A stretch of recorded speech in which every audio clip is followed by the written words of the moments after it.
Hey, what's up? This is Dilly Yo coming to you another video. Shout out to the Dilly Gang, and this is my review of FL Studio.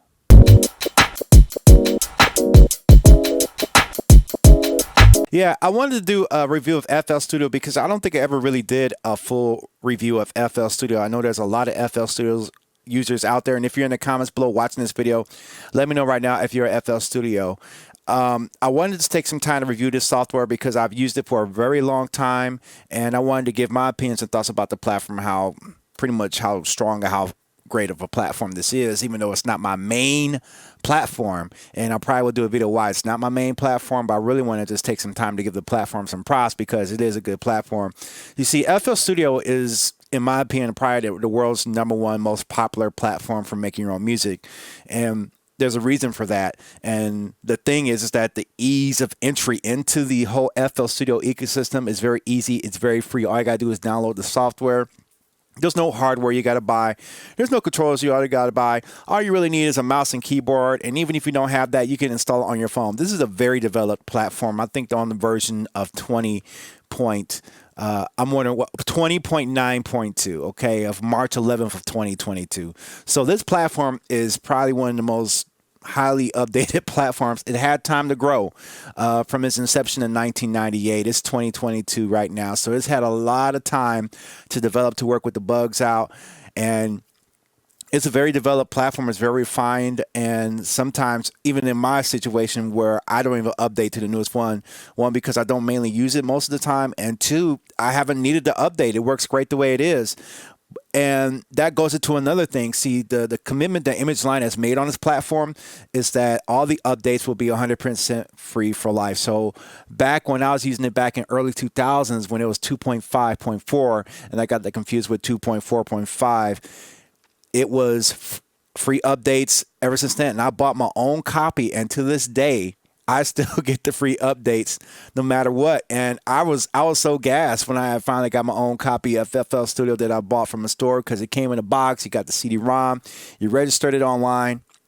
Boom, lifetime free updates.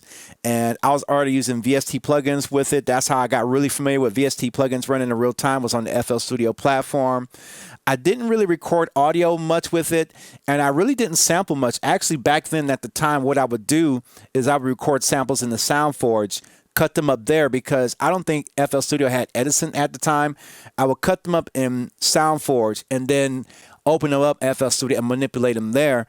And I think it's because of FL Studio why I didn't really get onto an MPC till recently, because I didn't have access to an MPC. But then again, a friend of mine in high school told me about FL Studio. I had no idea it existed. When he told me about that, my life changed, and I've never been the same since, because this was a breakthrough software, in my opinion, of composing music in real time while working with samples, with notes, and having everything on screen. And that's what makes this platform so widely available. Now, I know, coming from the Akai world, you know, Akai has MPC software now that's free that you can download. However, the software itself is not optimized for you to use it with a mouse and keyboard. So while the cost of entry may be free, you still need a mouse and keyboard to get the full experience. I can tell you this right now, the piano roll in FL Studio is undefeated.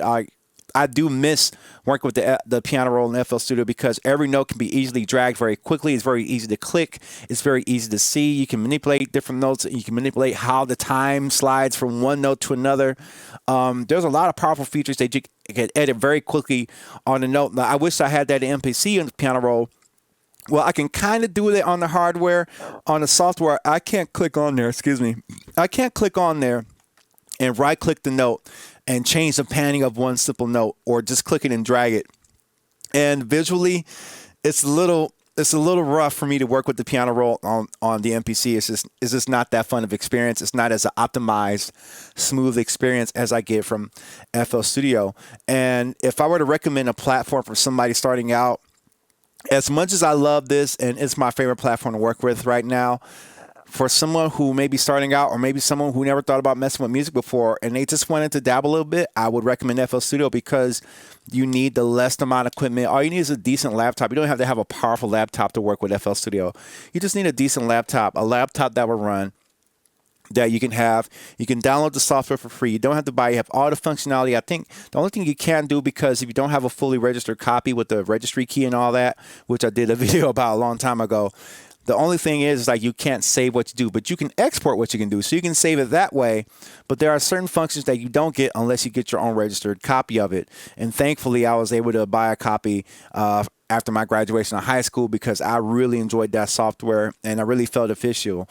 You know, and again, I think because of its ease of access, you got just ease of just getting into it. And that's one of the things I like about FL Studio. The mixer is robust. And the interesting thing also with it is that it teaches you how to work with patterns and song modes, because you can produce a whole song in pattern mode. I don't know why you would want to do that, but the key is, it's like the way you compose song in FL Studio is like this. You can take different patterns, 1, 2, 3, 4, 5, and you could create different patterns that way and drag them into piano roll, or you can separate each track or sound in the pattern you're working with and turn them into your own patterns, in which you can all bring into song mode.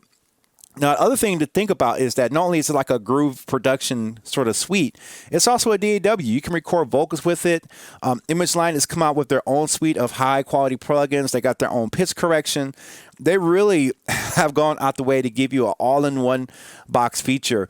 And so if you want to record full songs, you can. You got compression. You got EQs on every channel by default. You don't have to add EQs to each channel.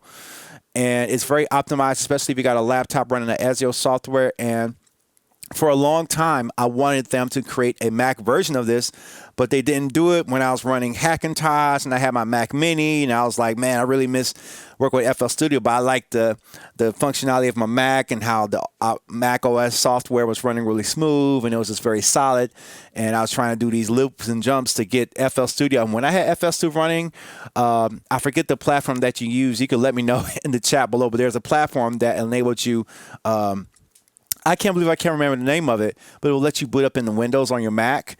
And I would boot up. It was crazy. Like the main use I would do on my Mac Mini was boot up into Windows on it just so I could use FL Studio, because it was my favorite software to work with. Even with Machine, it was the weirdest thing I was doing. And because I just enjoyed the Mac hardware, it's like I paid all this good money for some Mac hardware, I'm going to use it. And it was that dual boot mode that I used on there. And it was a lot of fun. But the FL Studio platform itself is just very robust. It's very dynamic. I can't shake too much of it. I do have a few gripes about it, but that's because of a hardware thing. You know, I enjoy messing with hardware, even though Akai did release their own controller for it. But I had a hypothetical video I wanted to come out with where I talk about what if ImageLine came out with a standalone version of FL Studio. And it would probably look like the Akai Force, but that's probably for another video.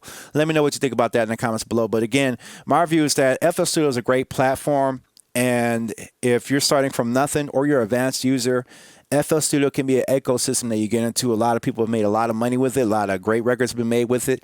I've done a lot of great music with it. It's not my main platform of choice right now, but if I need to go in and talk FL Studio with any other producers, I can, and it's a fun platform. So let me know, what is your favorite platform you use like to make tracks and stuff like that? I just wanted to give my opinion on this and give my review on it. I never did it before, and I want to help you, the viewer, make a decision on what platform you want to try out. And again, if you don't know what to try out and you don't want to spend any money, FL Studio is the way to go. If you like this, let me know. Hit the comments below. Like, comment, subscribe. I'll see you on the next video. I'm out. Peace.